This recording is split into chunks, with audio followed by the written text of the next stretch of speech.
여러분께서는 주몽이란 이름에 대해서 잘 알고 계실 겁니다. 2000여 년 전 고구려를 세웠던 주몽은 이제 소설이나 드라마를 통해서 우리에게 제법 친숙한 인물이 되었습니다. 알에서 태어나서 활쏘기에 능한 어른으로 성장해 나라를 세웠다는 건국 신화로 기억하는 분들도 많이 계실 텐데요.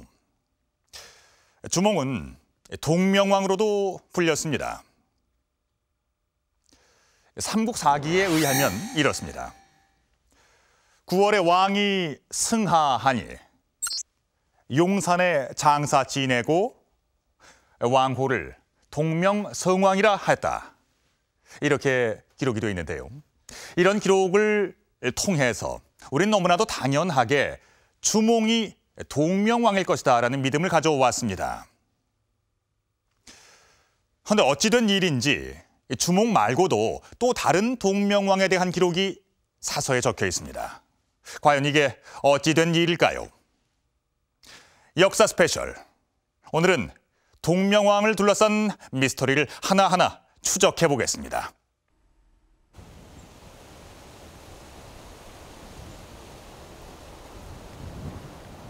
중국 환인시 북쪽 해발 800m 고지에 산성 하나가 우뚝 서 있다. 오녀 산성. 200m 높이의 깎아지른 듯한 절벽 위에 세워진 이 성에서 고구려의 역사가 시작됐다. 2000년 세월을 버텨온 6m 높이의 성벽은 웅장하면서도 견고한 고구려 성의 전형을 보여준다.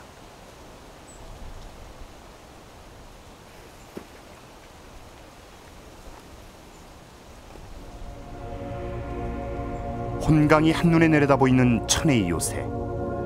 이곳에 고구려를 건국한 이가 바로 주몽이다.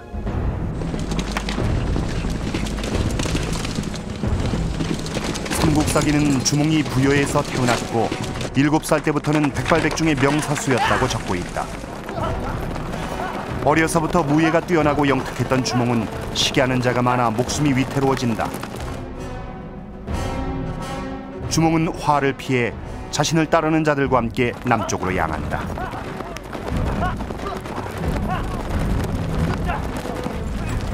주몽 일행은 마침내 지금의 환인 지역에 다다르게 되고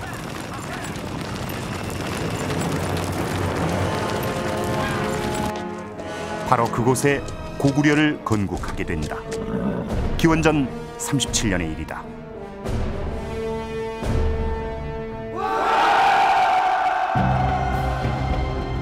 삼국사기는 고구려의 시조 주몽을 또 다른 이름으로 부르고 있다.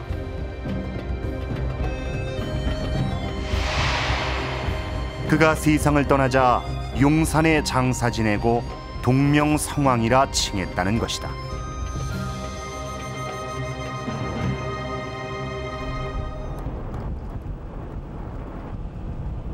동명성왕, 고주몽. 환인의 그의 묘로 추정되는 곳이 있다. 이 일대에서 규모가 가장 큰 장군 무덤이다. 이곳이 과연 삼국사기 기록에 주몽을 장사 지냈다는 용산일까? 용산이라요. 아, 용산요? 예. 용산인데 생긴 모양도 그 영토는 생겼고. 아, 어떻게 생겼습니까? 이거 저 머리가 저 우뚝하게 생겼고요.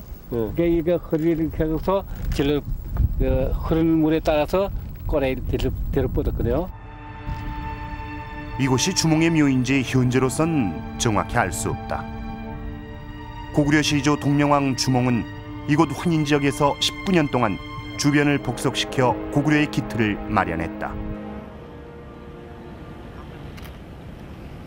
고구려의 두 번째 수도였던 중국 지반.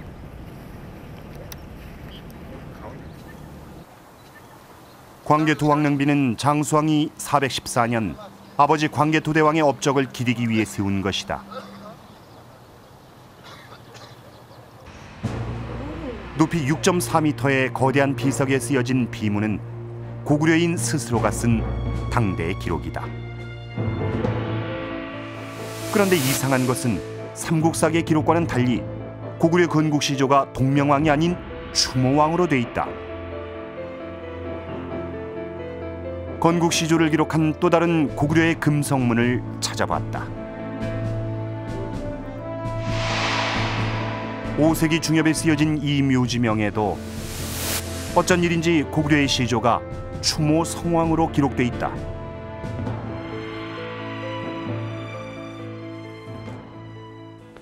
그렇다면 중국 고대 사서엔 어떻게 기록돼 있을까? 사법이 요 안에 들어가 있습니다. 논형이라고 되어 있고요. 1세기에 편찬된 논형엔 기름편. 동명왕에 관한 최초의 기록이 적혀 있다. 기름편에 기름편 안.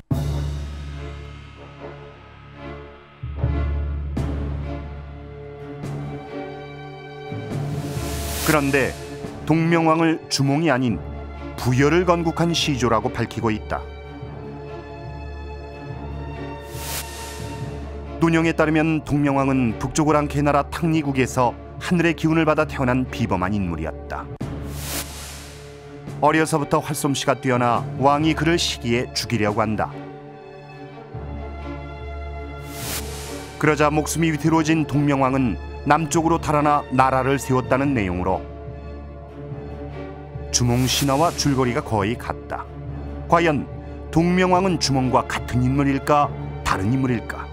탕리국이라고 하는 나라에서 태어난 동명이라는 사람이 남쪽으로 도망쳐서 부여를 세웠다, 이렇게 되어 있거든요.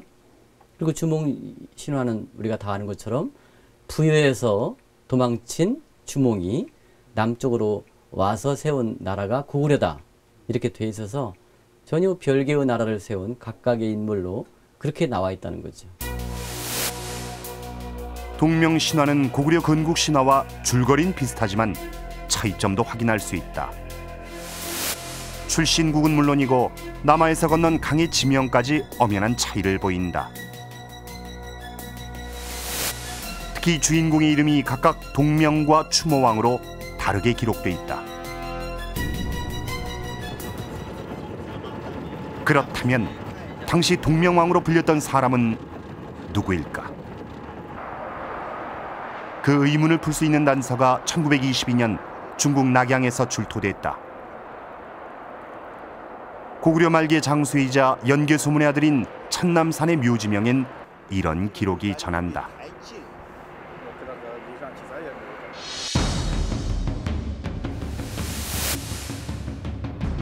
동명은 길을 느끼고 사천을 넘어 나라를 열었고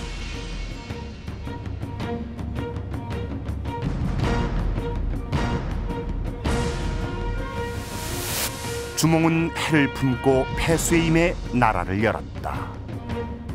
하나의 문장 안에서 동명과 주몽은 별개 인물로 묘사되고 있다.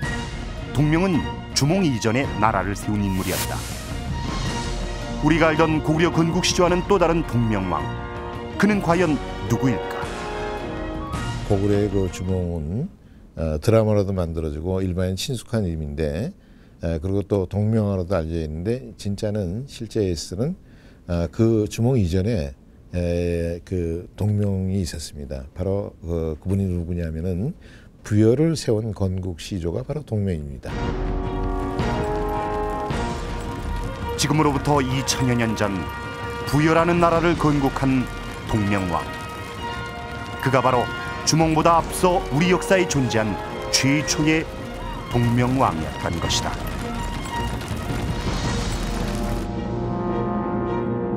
부여의 건국 시조가 동명왕이다.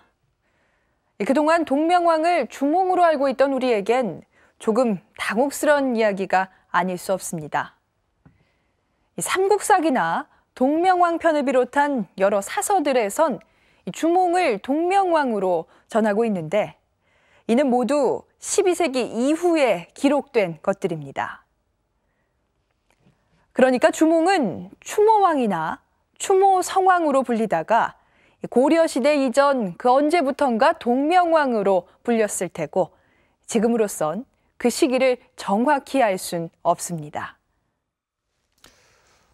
다만 그가 왜 부여의 건국 시조인 동명왕과 같은 이름을 갖게 됐는지 또 건국 신화 역시 비슷한 내용을 갖게 됐는지 알 수 있는 기록이 한 가지 있습니다. 주몽자 북부여 도난 지 졸본 부여, 즉 주몽이 북부여에서 도망하여 졸본 부여에 이르렀다는 삼국사기의 내용입니다. 주몽이 다름 아닌 부여 출신이란 점에서 알 수 있듯이 고구려는 강한 부여 계승 의식을 갖고 있었던 겁니다. 자, 그렇다면 고구려에 이처럼 지대한 영향을 미쳤던 동명왕이 세운 나라 부여. 과연 이 부여는 어떤 나라였을까요? 부여의 첫 수도로 알려진 중국 길림시. 지금은 화학공업 도시로 비운해 송화강을 끼고 공장들이 늘어서 있다. 송화강을 따라가다 보면 동쪽 기슭에 동단산이 자리 잡고 있다. 초기 부여 왕성으로 추정되는 곳이다.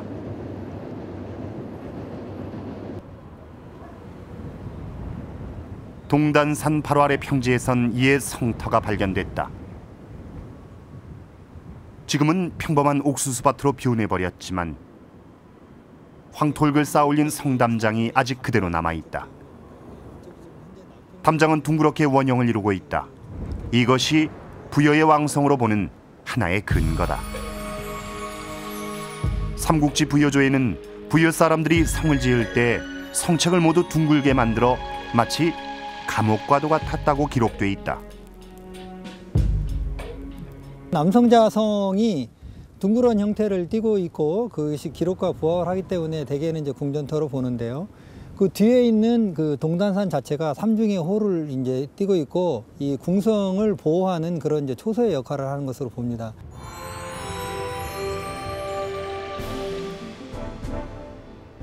평지성인 남성자성은 왕의 궁성이었고 그 뒤에 자리 잡은 동단산성은 궁성을 보호하는 군사 요새 역할을 한 것으로 보인다.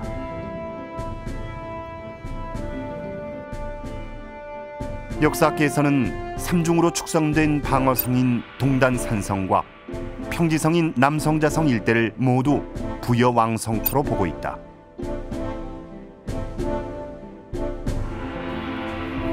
기원전 2세기경 이곳에 부여를 건국한 시조가 바로 동명왕이다. 부여 건국 신화는 그 과정을 이렇게 전하고 있다.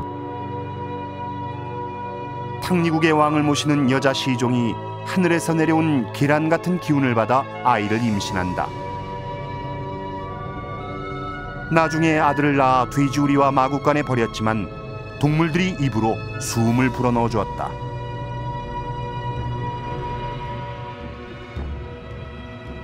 왕은 아이가 천자가 아닐까 생각해 노비로 키우게 하는데 이름을 동명이라 지었다. 그는 활솜씨가 뛰어났다. 그에게 나라를 빼앗길까 두려워진 왕은 또다시 동명을 죽이려 했고 동명은 남쪽으로 달아난다. 그러다 엄호수란 강에 이르게 되는데 그가 활로 강물을 치니 물속에 있던 물고기와 자라들이 떠올라 다리를 만들어 주었다.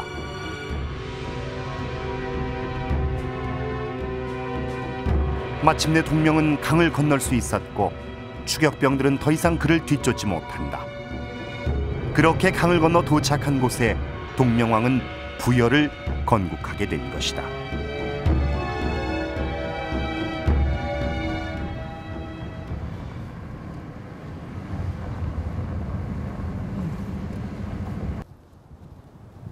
동명왕이 세운 부여의 흔적이 동단산 일대에서 잇따라 발견되고 있다.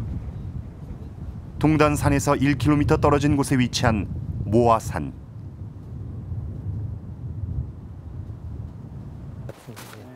(2000여 년간) 잠들어 있던 이곳은 1989년 송전탑 공사를 하면서 발굴이 시작됐고 1000여 개 무덤이 분포하는 것으로 조사됐다. 왕성의 동남쪽에 해당되는 곳입니다. 이것이. 그래서 이제 그 수도의 남쪽에 남산에 시신을 버렸다고 하는 그 지점으로 추정을 하는 곳입니다. 이 모아산이. 엄격한 법률을 가진 부여는 투기하는 자를 죽여 시신을 남산에 버렸다는 기록이 전하는데 이곳이 바로 부여의 공동 무덤이었던 남산으로 추정되고 있다. 무화산과 동단산 일대에선 부여 유물들이 대거 출토됨으로써 이곳이 부여의 왕성터임이 더욱 확실시되고 있다. 화려한 문양이 새겨진 황금 패식, 예술성이 돋보이는 칠기를 비롯해서 마차의 부속품인 동차마구도 출토됐다. 또 유목민이 사용하던 청동소친, 동복과 무랑아리 등 수천 점의 유물이 발굴됐다. 부여 유물은 길림성 남쪽에 있는 윤영성에서도 출토되고 있다. 부여의 강역이 매우 넓었음을 보여주는 증거다. 심양의 윤영성 박물관엔 부여 유물이 전시돼 있다. 박물관 안내문엔 부여가 중국의 지방정권 중 하나로 소개되고 있다. 이곳에 전시된 부여 유물을 통해 부여인들의 생활상을 엿볼 수 있다. 세련된 황금 장신구들을 비롯해 동물문양 패식 등은 부여가 매우 부강했음을 보여준다.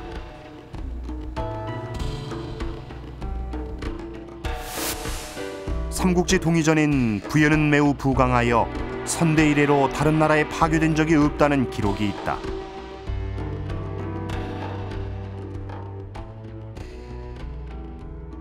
扶余因为是建立在这个东北大平原的腹地中部，经济很发达，文化也有自己的特点，文化也是相当发达的下面可以谈。至晚到了两汉时期，这个东北这个地方这些几个土著民族，扶余人口呢算是最多的，有8万户啊。 跟他大体同时或者稍晚一点，这个高句丽，最初高句丽只有3万户，它是8万户，是吧？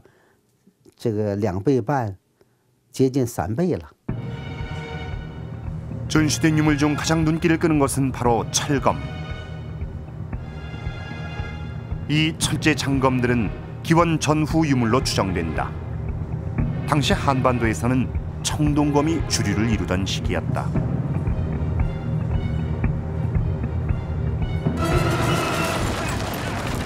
기원 전후부터 철제 무기를 사용했다는 것은 부여가 막강한 군사력을 가졌다는 것을 의미한다.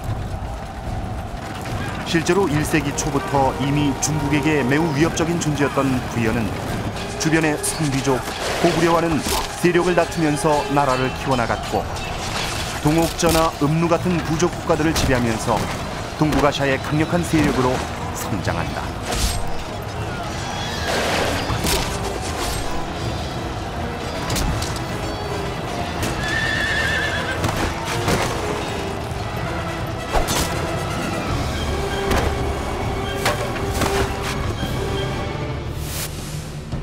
이는 기록을 통해서도 확인된다. 집집마다 갑옷과 무기를 보유했다는 삼국지 기록은 부여가 대규모 병력을 보유했음을 뜻한다. 삼국사기엔 부여의 왕이 군사 5만을 이끌고 고구려를 침략했다는 기록이 전한다. 초기 고구려 인구가 15만이었던 걸 감안하면 부여의 군사력 규모를 짐작할 수 있다.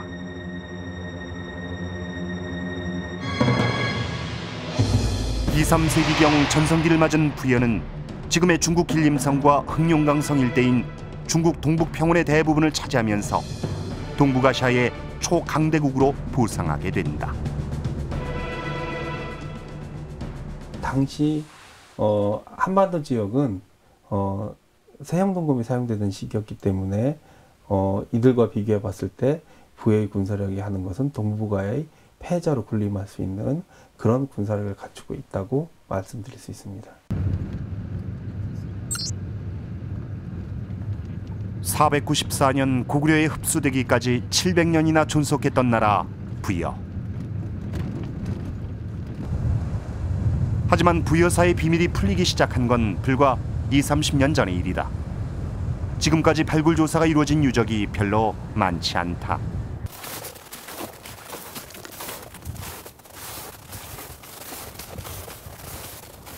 그중 가장 대규모로 발굴이 이루어진 곳은 길림성 유수연의 노하심 유적지. 이쪽 범위라고 지금. 아, 이쪽이라고? 是就这个方位，这个坑的方位，就这坑的方位。就考古的时候，他们来挖的时候是哪个挖？就这个坑这个方位的。反正室外的看热闹的倒还也不少，都来看热闹吧，就是，那你别人完就是来看热闹，人家要脚看这玩意儿露土的时候，发现这个东西要贵重的东西，人就把你这个观众吧，围观的就是看热闹的，哎，你就往外撵了，撵走之后，人家再往里去。 700년 왕국 부여. 부여사의 비밀을 푸는 분수령이 된 이곳 노하심 유적에서는 부여 귀족들의 무덤 129기가 발굴됐다. 지금 이쪽이 다 수로인데, 그러니까 부여의 영역 내에서 부여 귀족들의 무덤이 대규모로, 그러니까 최대 규모로 이게 발굴이 된 거고요. 이후에 이제 부여사를 연구하는 데 있어서 가장 중요한 자료가 됐고 부여사 연구에 획기적인 전환이 된 그런 유적이라고 할 수 있습니다.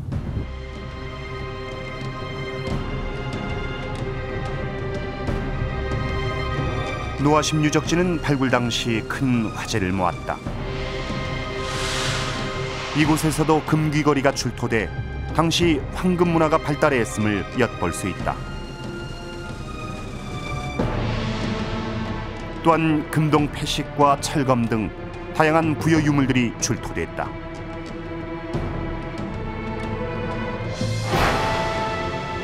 그중 큰 관심을 끌었던 유물은 바로 기원 전후의 것으로 추정되는 찰갑이었다. 찰갑은 작은 철판 조각을 가죽끈으로 일일이 꿰어 만들어야 하는 고도의 기술이 필요한 갑옷이다.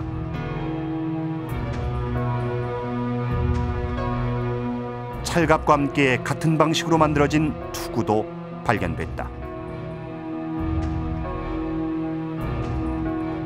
긴 철판을 이어 만든 판갑에 비해 몸을 자유자재로 움직일 수 있는 찰갑은 주로 기마병들이 입었던 것으로 부여의 군사력을 가늠할 수 있는 중요한 단서다. 노하심에서 나오는 유물 그걸 보면은 기마술이 보편화되어 있었다. 아주 강력한 이제 기마 전단을 간직할 수 있었다, 가지고 있었다, 보유했다는 의도 되겠죠. 또 하나는 이제 갑옷과 투구가 정형화되어 있었다는 것은 대량 생산했다. 그는 이제 전문 이제 군대를 가지고 있었다. 그러니까 기마술하고 연관된 전문 군대를 보유하고 있었다라고 하는 것은 굉장히 강력한 세력이었다. 그렇게 이제 요약할 수 있는 거죠. 2000여 년 전 동명왕이 세운 나라 부여는 700년의 장구한 세월 동안 동북아시아를 호령했던 군사 강대국이었다.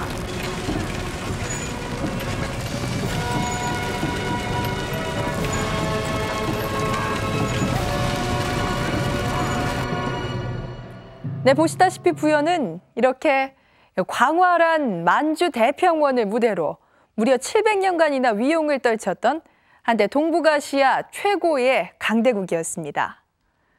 이 찬란했던 부여사의 첫 장을 연 이가 바로 동명왕이었던 거죠. 하지만 동명왕에 대한 기록은 그리 많지 않은데 그가 부여를 건국하게 된 과정을 담은 건국 신화가 유일한 기록입니다.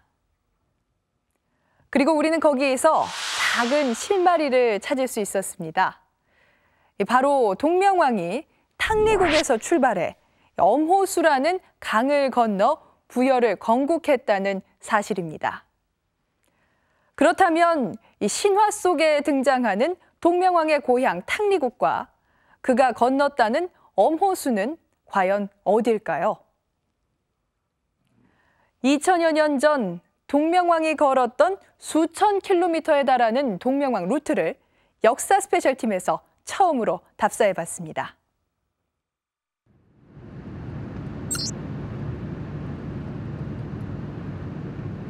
동명왕의 고향 탕리국은 어디일까? 취재진은 길림성 북쪽에 있는 부여현으로 향했다. 이곳은 왜 옛 부여국과 같은 이름을 갖게 된 것일까? 부여현의 상징인 금태조 아골타의 동상에서 그 흔적을 찾을 수 있었다. 이 동상은 금태조 완한 아골타가 요 나라에 반란할 것을 맹세한 것이 부여 대지임을 증명하기 위해서, 기념하기 위해서 세운 동상입니다. 부여의 대지란 기록은 이곳에 부여가 있었음을 말해준다.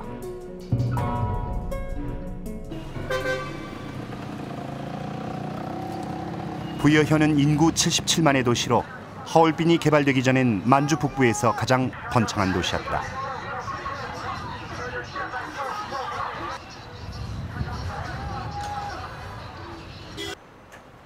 시내 곳곳에서 부여란 간판을 볼 수 있었다.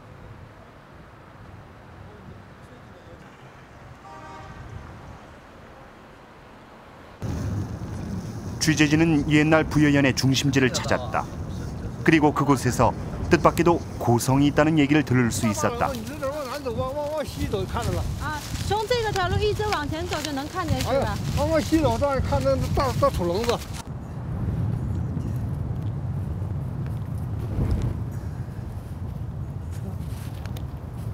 주민이 알려준 고성은 제법 큰 규모로 쌓은 토성이었다. 옛 부여 땅에 세워진 고성. 혹시 동명왕과 어떤 연관이 있는 것은 아닐까?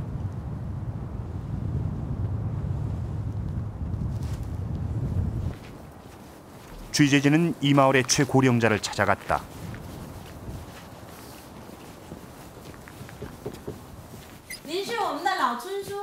하지만 이곳에서 동명왕의 흔적을 찾기는 어려웠다. 不太懂，知道，不太知道，不知道。那这个扶余县，这个扶余的这个名字是从那个扶余国那边留下来的吗？扶余国是就那这光知道是上扶余国，现在也别那个上那本书说是上扶余国借兵，就是这个扶余，也是这两个字儿，也是扶余，扶余的扶余。 신화에 따르면 동명왕의 출발지 탕리국은 어모수 북쪽에 위치하고 있다. 큰 강을 뜻하는 어모수는 과연 어딜까? 부여현에서 북쪽을 향해 달리자 얼어붙은 거대한 강이 눈앞에 펼쳐졌다. 송화강이었다. 백두산에서 발원, 길림성과 흑룡강 성을 관료하는 송화강은 길이 1960km에 달하는 압록강 동북 지역에서 가장 큰 강이다.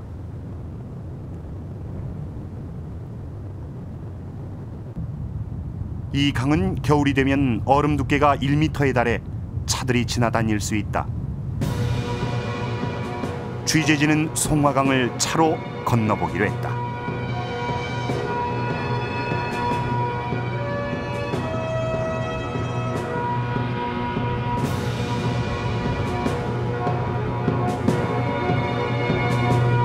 만주 평원의 젖줄 송화강. 과연 이곳이 부여를 건국한 동명왕이 건넜던 엄호수일까?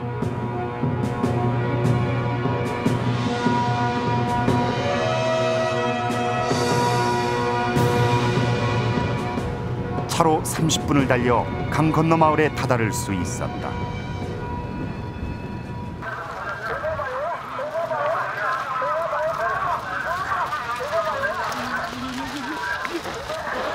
흑룡강성 조원현은 과거와 현재가 공존하는 독특한 풍경을 가진 곳이다.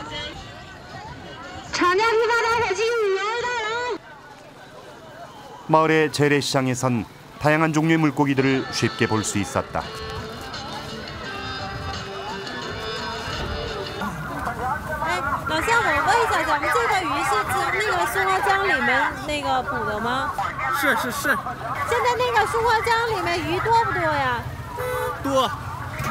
这比较多。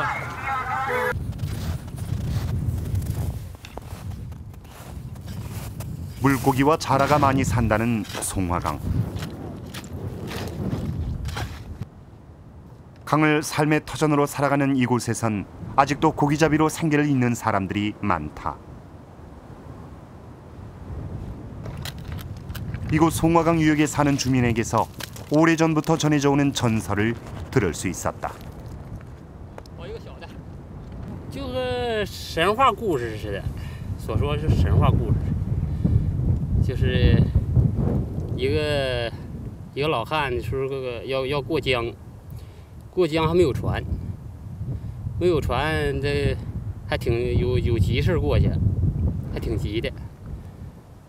没有船，后来突然就从江面上来一个啥呢？就是这个乌龟，可大了。 完了就这么就把它驮过去了。 자라가 떠올라 강을 건넜다는 나그네 전설은 동명왕의 부여 건국 신화와 거의 비슷한 내용이다. 동명왕이 물고기와 자라의 등을 밟고 건넜다는 신화 속 어모수가 이 송화강일까? 부여의 그 왕성이 있는 길림시 북쪽에 있는 큰 강에 해당돼야 되는데요. 흑룡강성과 길림성을 가르는 지금 현재 서 있는 이 송화강처럼 이 넓은 이 큰 강이 역시 그 어모수에 해당된다고 볼 수 있겠습니다.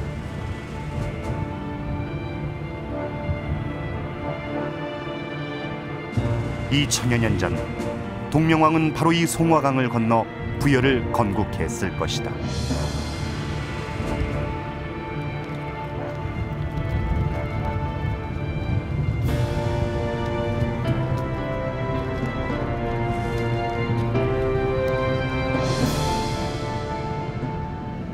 그렇다면 동명왕의 출발지인 탕리국은 어딜까? 취재진은 항일 독립투쟁의 거점이었던 유서 깊은 도시 하얼빈에서 새로운 단서를 찾을 수 있었다.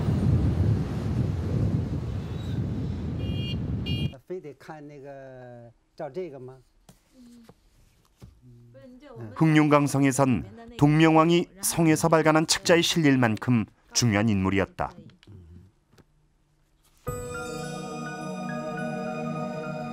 흑룡강 성정이란 책에는 동명왕이 흑룡강성 제1의 역사 인물로 적혀 있다. 我觉得这样一个就是这样一个处理啊，我觉得没觉得有什么不妥，那就算第一个建立政权的民族了，所以把它就写上了。当然，东明。 成为第一个见于实载的人物，这也就是在情理之中了。 그런데 바로 이 책에 동명왕의 출발지를 짐작해놓은 내용이 쓰여져 있다. 동명왕이 송눈평원에서 활동했던 탕리부족의 성원이었다라는 기록은 탕리국의 중심지가 송눈평원이었음을 말해준다.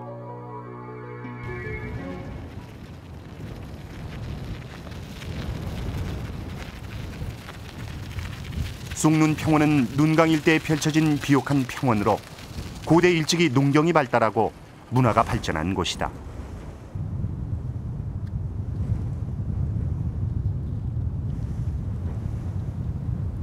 아직도 이 지역 사람들은 평야를 삶의 터전으로 삼아 농사를 지으며 살아가고 있다. 이들은 과연 탕리국을 알고 있을까?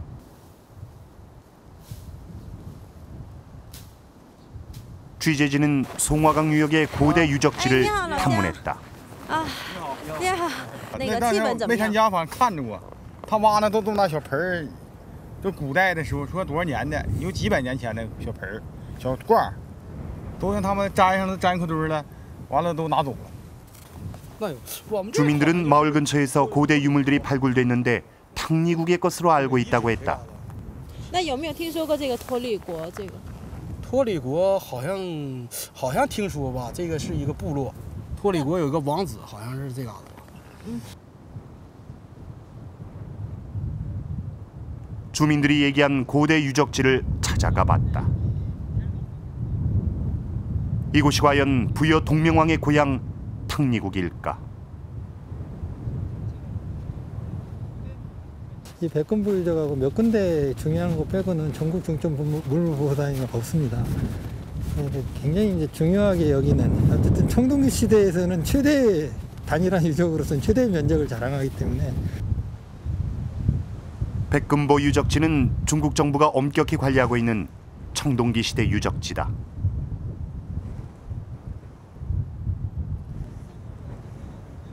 중국 동북 지역에서 가장 면적이 크고 또 이른 시기에 청동기 시대로 진입했음을 보여주는 대표적인 유적지로 기원전 15세기에서 3세기까지의 유물들이 대거 출토됐다.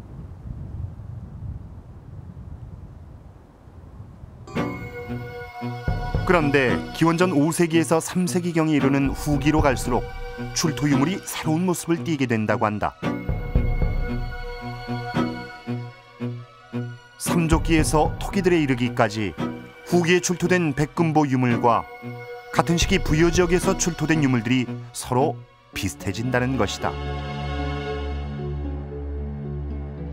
형태나 기법들이 초기 단계에는 많이 달랐는데 후기 단계에 이를수록 그 물동이나 단지 이런 이제 그 기형들이 조금씩 보이기 시작하고요. 세발 달린 그런 그릇 같은 이런 것들이 이제 부여의 어떤 토기들하고 유사한 그런 것들이 좀 보이고 있습니다. 학계에서는 백금보 유적 후기 토기들이 부여 지역의 토기들과 점차 비슷해진다는 점을 근거로 백금보 문화에 속하는 지역을 동명왕의 고향인 탕리국으로 추정하고 있다. 성문평원 일대가 대체적으로 이 탕리국과 관계된 그런 이제 지역이 아닐까 이렇게 보는 것이고요. 그래서 이 일대에 이제 살던 그 동명으로 대표되는 집단들이 어떤 정치적인 갈등이 있었던 것 같고요. 그래서 그 동류 송화강을 건너서 그냥 아래쪽에 부여국을 세우는 것으로 이렇게 볼 수 있겠습니다.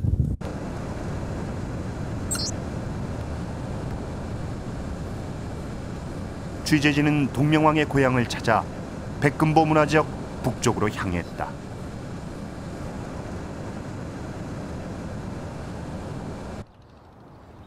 부유현에 있는 한 마을 주민의 집. 마치 우리나라의 농가를 그대로 옮겨놓은 듯한 모습이다.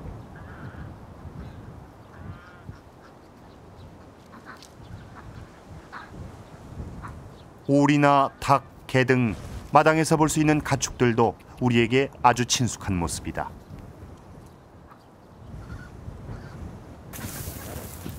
우린 그곳에서 맷돌도 볼 수 있었다.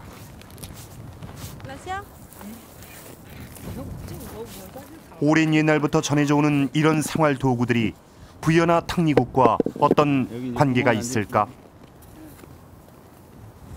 小的有，一般人家都有。人家俺家老头搁屋呢，俺家老头搁屋呢，俺家老头他们用的，俺家老头的父亲，俺家老头的父亲，就是我们的爷爷吧，他们用了。 취재진은 부유현에서 동명왕의 흔적을 좀 더 찾아보기로 했다. 그런데 재밌는 것은 부유현이란 지명의 부유라는 중국식 발음이 부여와 거의 같다는 점이다. 취재진은 이곳에서 부유현이란 지명이 생겨나게 된 까닭을 들을 수 있었다. 扶余国呢，它是发源于北脱离。这北脱离呢是在记载是在这个乌鱼尔河流域。扶余国呢，就是因为这个有个乌鱼尔河，乌鱼尔河呢它的名称呢，通过历史演变呢，也叫这个扶余什么乌鱼，还有叫乌兰叶尔，和这都是谐音。因为历史的变化、民族语言的发展呢，最后和扶余和富余变成同音。 오유이하 유역에 자리 잡은 부유란 지명은 오유이하란 강 이름에서 왔다는 것이다. 또 부유와 비슷한 음을 가진 부여 역시 오유이하에서 유래됐다고 한다. 그가 부유현을 동명왕의 고향 탕리국의 중심지로 보는 데는 또 다른 근거가 있다고 했다. 这个就是我说那个富裕出土的仿皮囊壶，这特别明显。 부유현에서 부여 유물과 비슷한 토기들이 출토됐다는 것이다.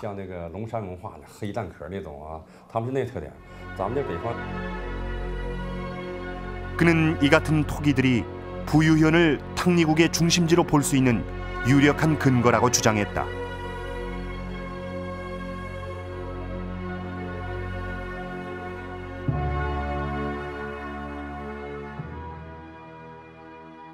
현재已经有 确凿的证据，富裕县文物古迹设计北托黎、设计富裕的还比较多，还比较典型。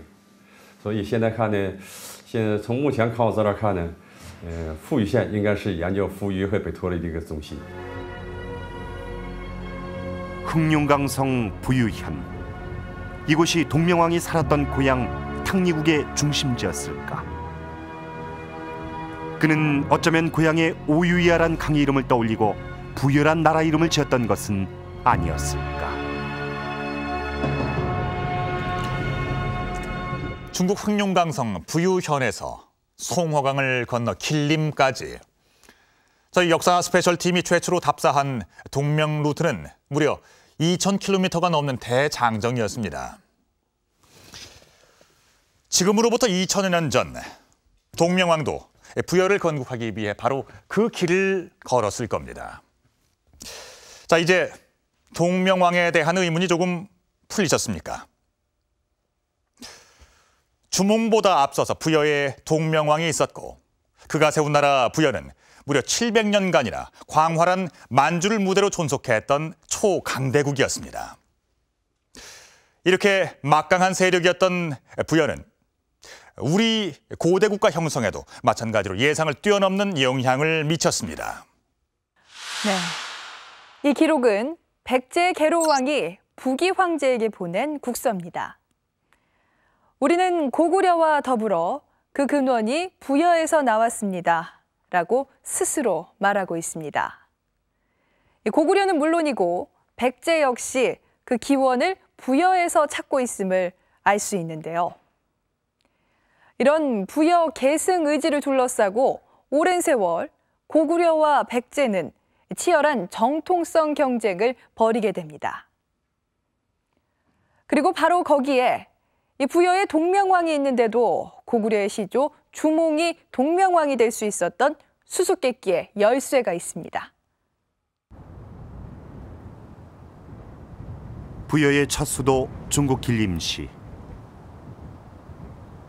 부여왕 성터 바로 뒤에 고구려 성인 용담산성이 보인다. 부여 중심지에 고구려 성이 있는 이유는 뭘까?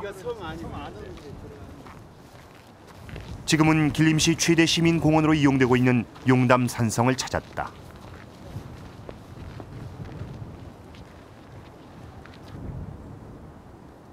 이곳엔 고구려 성 특유의 형태가 그대로 남아있다. 중간중간에 이제 자그마한 돌들이 섞여 있는데 이제 이게 기본적으로 이제 흙으로 쌓은 건데 이 정도 두께가 이제 한 15cm 정도 되는 것 같은데요. 이 정도 두께로 이제 흙을 일단 놓고 이 통나무 같은 거를 이렇게 다져가지고 층층이 이렇게 이제 판축을 한 것인데요. 그러니까 이 지금 층위가 이만큼 두께가 명확하네요, 그죠? 네, 그렇습니다.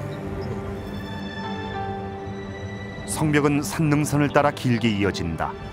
10m 높이의 성벽은 2km가 넘는다. 성 안엔 고구려군의 생활을 엿볼 수 있는 흔적들도 남아있다. 돌로 정교하게 쌓은 이 시설은 물이 없어 마른 못이라고 불린다. 당시 군수물자나 식량을 보관하는 창고로 추정되고 있다.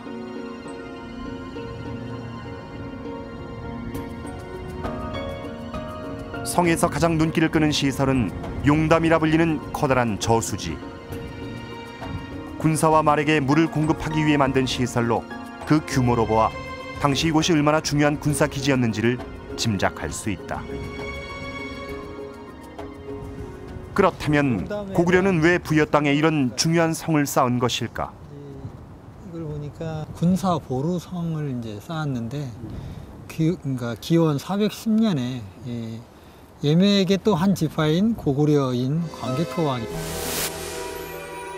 용담 산성은 영토를 확장해 나가던 고구려가 부여를 점령하고 북진을 위한 전진 기지로서 세운 성이었던 것이다.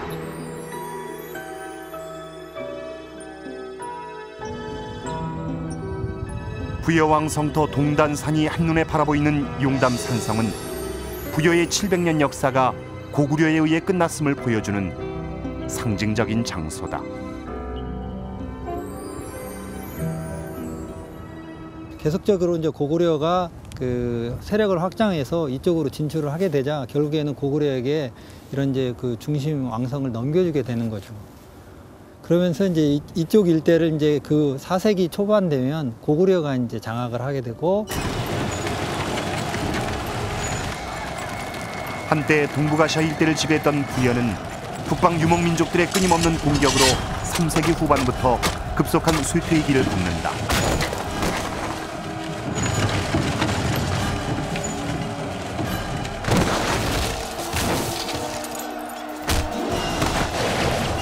치열한 경쟁 관계에 있었던 고구려와의 전쟁에 패하면서 494년 부여는 끝내 패망하게 된다. 하지만 이미 4세기에 고구려의 공격에 항복하면서 부여는 사실상 고구려에 흡수된 것으로 보인다.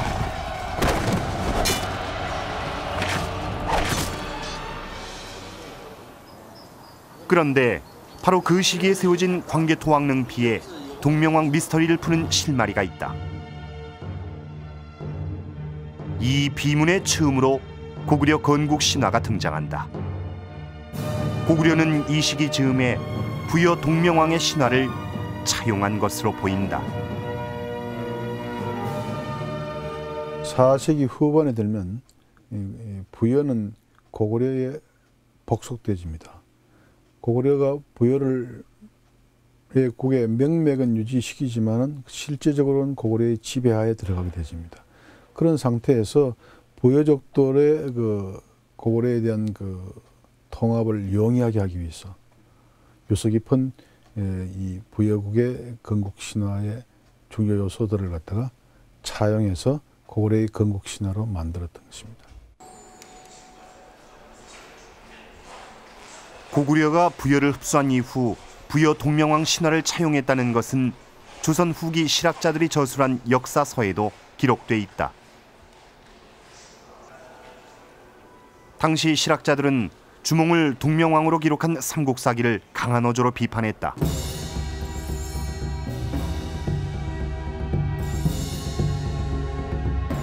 정약용은 아방강역고에서 고구려 사람들이 부여 건국 신화가 거룩하고 상사롭다는 것을 알고 그 이야기를 표절했다고 적고 있다.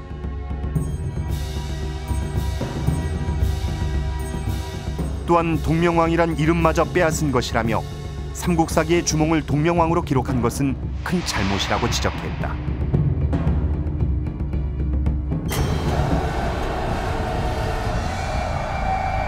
고구려가 부여의 건국 신화와 동명이란 이름을 차용한 데는 또 다른 이유가 있었다.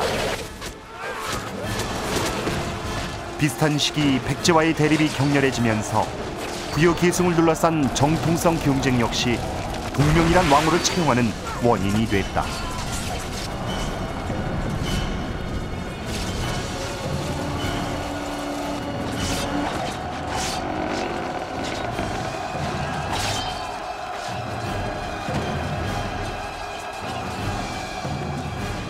백제를 세운 온조왕 때부터 동명왕 사당을 세우고 제사를 지냈다는 기록은 백제 역시 강한 부여 계승의식을 가졌음을 보여준다. 그 당시에 이제 이 지구상에 북부연이 동부연이 했던 그런 나라들은 이제 고구려에 병합돼 버리고 말았던 것이죠.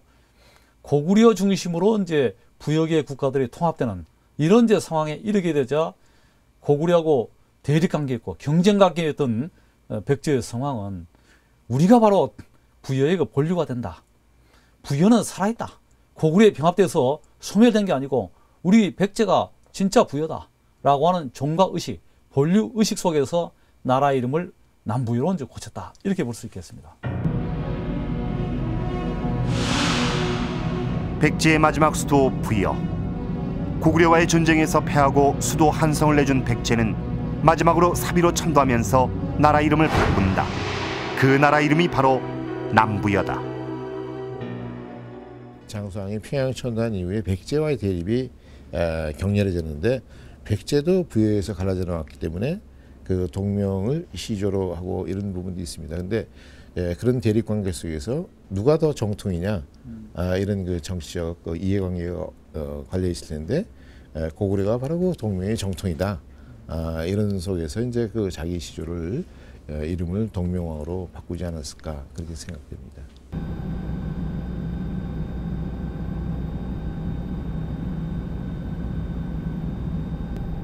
고대 국가 부여는 사라졌지만 그 흔적은 한반도 남부에서까지 발견되고 있다.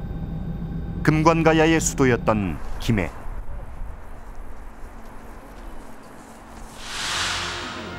이곳 대성동 고부는 지난 1990년 발굴 조사를 통해 금관가야 왕족과 귀족들의 집단 묘역임이 드러났다.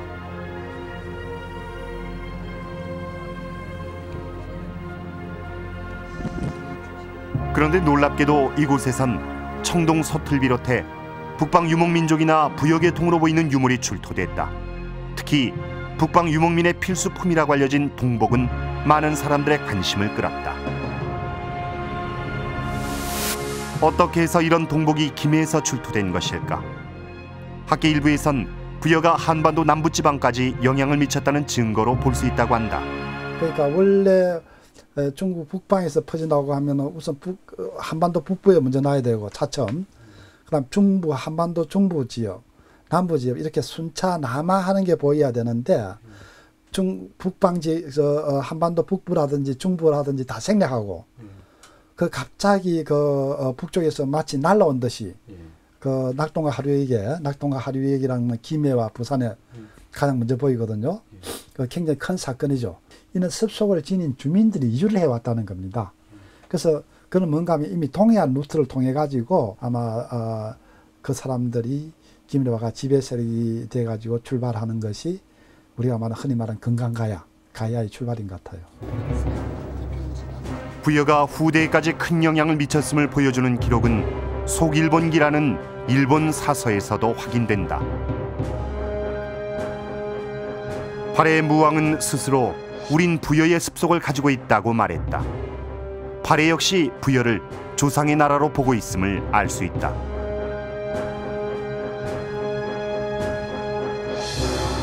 부여 건국 시조와 고구려의 시조 주몽. 우리 역사에 두 명의 동명왕이 존재하게 된 이유는 바로 부여를 우리 민족의 뿌리로 여기는 생각이 강했기 때문이다.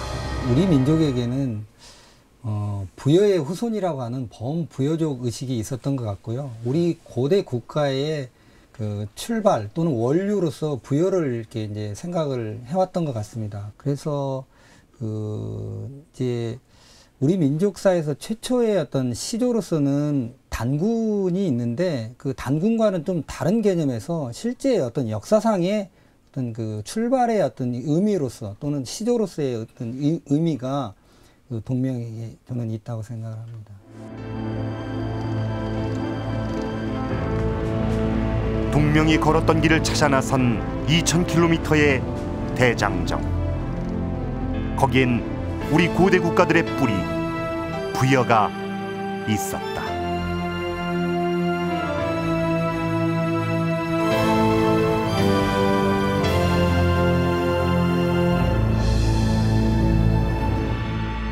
고구려와 백제, 나아가 발해에 이르기까지 부여는 우리 고대 국가 형성에 있어서 가장 중요한 위치를 차지해왔고 그들에게 동명왕이란 존재는 정신적 구심점의 역할을 해왔습니다. 고대 이래로 우리 민족에게는 바로 동명왕의 후예라는 생각이 이어져 왔던 것입니다. 바로 그것이 우리가 이 젖은 부여사를 하루빨리 복원해야 하는 이유입니다. 부여 동명왕의 실체를 찾고 그 위상을 회복하는 일은 바로 우리의 근원을 되찾는 일이기 때문입니다.